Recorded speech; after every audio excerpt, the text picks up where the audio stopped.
Hey guys, welcome to lesson 14, where we are going to be talking about one of my very favorite topics in all of computer science, converting between binary and decimal.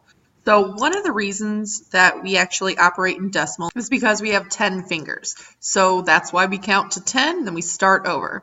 So the real trick with this is that we don't really count to 10, we count from 0 to 9.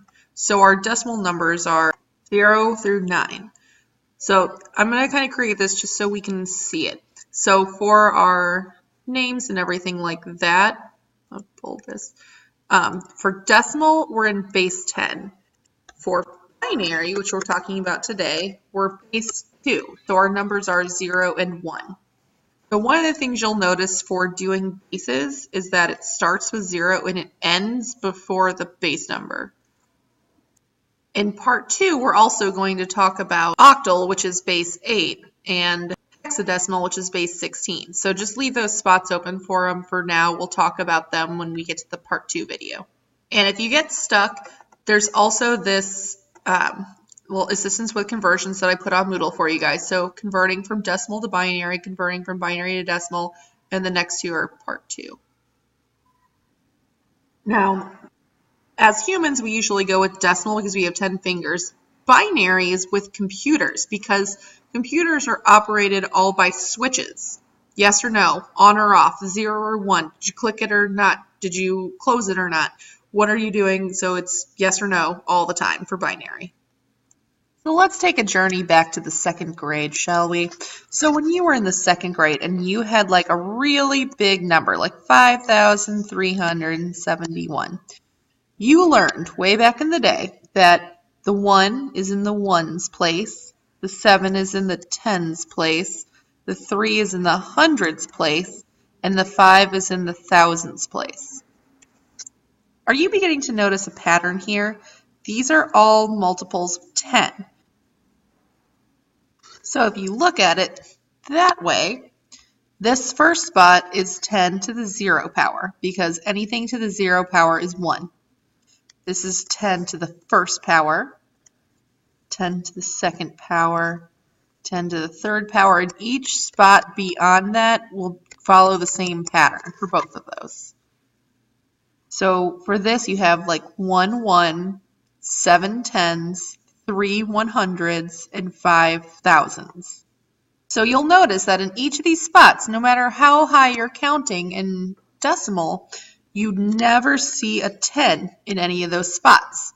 So just like in binary, you will never see a 2. You'll only see 0 or 1. You only have 2 options. So let's try converting from binary to decimal. So if we have a binary number, and I'm going to pick one that is 1 0 1 0 1 0 1. You probably look at that and have no idea what that means. It's just a number that's written in binary. So before, when we were converting in decimal, we would look at what it meant in the tens spot. For binary, we look at what it means in the twos spot. So because this can get kind of messy when you're working, I think the easiest way is to make yourself a table around your number. So that way, everything's organized in its own little spot, and you don't have to worry about jumbling things together or forgetting a number. All right, and just like what we did for tens, this is going to be for 2. So this first spot is 2 to the 0 power, 2 to the first power, 2 squared, 2 cubed, 2 to the 4th power, 2 to the 5th power, and 2 to the 6th power. Now, I don't expect you to just know off the top of your head what 2 to the 4th power is, but I do expect you to be able to multiply by 2. So like 2 to the 0 power is 1, 2, 4, 8, 16, 32, 64. And you just keep multiplying by 2 all the way up.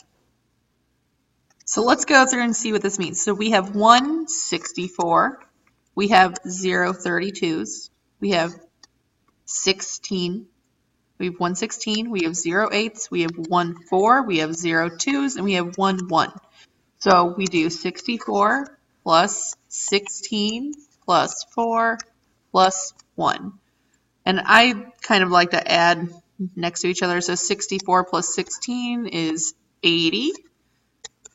4 plus 1 is 5. So our answer is 85.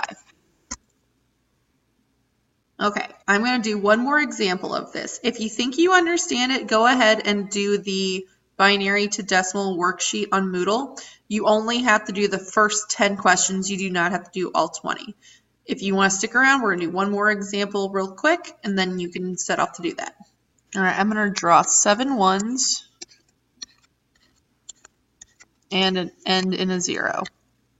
And I'm going to draw my box all the way around it.